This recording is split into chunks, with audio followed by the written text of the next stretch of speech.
आप सभी का स्वागत है हमारी नई वीडियो में। आइए हम सुनते हैं करवा चौथ की कहानी। बहुत समय पहले की बात है। एक साहूकार के 7 बेटे और उनकी एक बहन करवा थी। सभी 7 भाई अपनी बहन से बहुत प्यार करते थे, यहाँ तक कि वे पहले उसे खाना खिलाते, बाद में स्वयं खाते थे। एक बार उनकी बहन ससुराल से मायके आई हुई थी। शाम को भाई जब अपना अपना व्यापार व्यवसाय बंद करके घर आए तो उन्होंने देखा कि बहन बहुत व्याकुल थी। सभी भाई खाना खाने बैठे और अपनी बहन से भी खाने का आग्रह करने लगे, लेकिन बहन ने बताया कि आज उसका करवा चौथ का निर्जला व्रत है और वह खाना सिर्फ चंद्रमा को देखकर, उसे अर्घ देकर ही खा सकती है। चूंकि चंद्रमा अभी तक नहीं निकला था, इसलिए वह भूख प्यास से बिल्कुल उठी।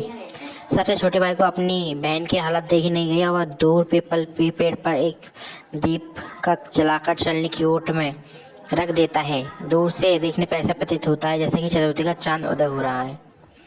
इसके बाद भाई अपनी बहन को बताता है कि चांद निकल आया है, तुम उसे अर्घ देने के बाद भोजन कर सकती हो। बहन खुशी के मारे सीढ़ियों पर चढ़कर चांद को देखती है, उसे अर्घ देकर खाना खाने बैठ जाती है। वह पहला टुकड़ा मुंह में डालती है तो उसे छींक आ जाती है, दूसरा टुकड़ा मुंह में डालती है तो उसे बाल निकल आता है। जैसे तीसरा टुकड़ा मुंह में डालने की कोशिश करती है तो उसके पति की मृत्यु का समाचार उसे मिलता है, बौखला जाती है। उसकी भाभी उससे सच्चाई से अवगत कराती है कि उसके साथ ऐसा क्यों हुआ। करवा चौथ का व्रत गलत तरीके से टूटने के कारण देवता उससे नाराज हो गए, उन्होंने ऐसे किया। सच्चाई जानने के बाद करवा निश्चय करती है कि वह अपने पति का अंतिम संस्कार नहीं होने देगी, अपने सतीत्व से उन्हें पुनर्जीवित दिलाकर रहेगी। वह पूरे 1 साल तक अपने पति के शव के पास बैठी रहती है, उसकी देखभाल करती है, उसके ऊपर उगने वाली सुईनुमा घास को एकत्रित करती रहती है। 1 साल बाद फिर करवा चौथ का व्रत आता है। सभी उससे भाभियाँ करवा चौथ का व्रत रखती हैं। जब भाभियाँ उससे आशीर्वाद लेने आती हैं तो प्रत्येक भाभी को यम सुई ले लो, पिए सुई दे दो, मुझे भी अपने सुहागन बना दो, ऐसा आग्रह करती है। लेकिन हर बार भाभी उससे अगली भाभी से आग्रह करने कह चली जाती है।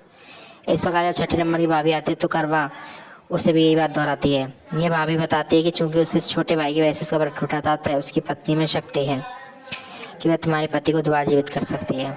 इसलिए जब वह आई तो तुम उसे पकड़ लेना, और जब वह तुम्हारे पति को जिंदा ना कर दे तब तक उसे छोड़ना मत, ऐसा कहे वो चली जाती है। सबसे अंत में छोटी भाभी आती है। करवा उनसे सुहागन बनने का आग्रह करती है, लेकिन वह टाल मटोली करने लगती है। इससे देख करवा उन्हें जोर से पकड़ लेती है और अपने सुहाग की जिंदा करने के लिए कहती है। भाभी उसे छुड़ाने के लिए नोचती है, खसोटती है, लेकिन करवा नहीं छोड़ती। अंत में उसकी तपस्या का देख भाभी पसीज जाती है और अपनी छोटी उंगली को चीरकर उसमें से अमृत उसकी मुंह के पति में डाल देती है। करवा का पति तुरंत श्री गणेश कहता हुआ उठ बैठता है। इस प्रकार प्रभु कृपा से उसकी छोटी भाभी के माध्यम से करवा को अपना सुहाग वापस मिल जाता है। हे श्री गणेश माँ गौरी, जिस प्रकार करवा को चिर सुहागन का वरदान आपसे मिला है, वैसे ही सुहागनों को मिले। प्रातः स्नान करके अपनी सुहाग की लंबी आयु, आरोग्य, सौभाग्य का संकल्प लेकर दिन भर निराहार रहना है। करवा चौथ का व्रत करने के बाद शाम को पूजा करते हैं। माता करवा चौथ की कथा पढ़नी है। लोगों का क्वेश्चन रहता है कि करवा क्यों पढ़ते हैं। ऐसा एकत्रित होने से, करवा चौथ की कहानी सुनने से आवश्यक चीज़ों में विशेष मिट्टी का बर्तन, जिसे भगवान गणेश का प्रतीक माना गया है, पानी से भरा एक धातु का कलश, फूल, अंबिका गौर की माता, देवी पार्वती की मूर्तियाँ और कुछ फल, मटरी आदि शामिल है।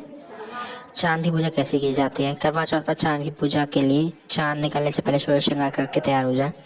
भगवान गणेश शिव माता पार्वती करवा की पूजा करने के बाद चांद निकलने का इंतजार करें। जब चांद निकल जाए तो जल में शक्कर, दूध, अक्षत लेकर उन्हें अर्घ दें। करवा चौथ दिन पति क्या शाम को पूजा के बाद चांद को देखकर पति की मौजूदगी व्रत खोलते हैं। इस मौके पर पति भी पत्नी का साथ देता है। कैसे टूटता है। करवा चौथ की पूजा के बाद चांद को अर्घ दें, जिसके बाद पति के हाथों से पानी पीकर ही अपना व्रत तोड़ें। साथ ही साथ कैसे पूजा करने। रोली से करवा पर स्वास्तिक बनाएं। गौरी गणेश और चित्तित करवा की परंपरा अनुसार पूजा करें। पति की दीर्घायु की कामना करें। रात्रि में चांद निकलने के बाद छन्नी की ओट से उसे देखें और चंद्रमा को अर्घ दें।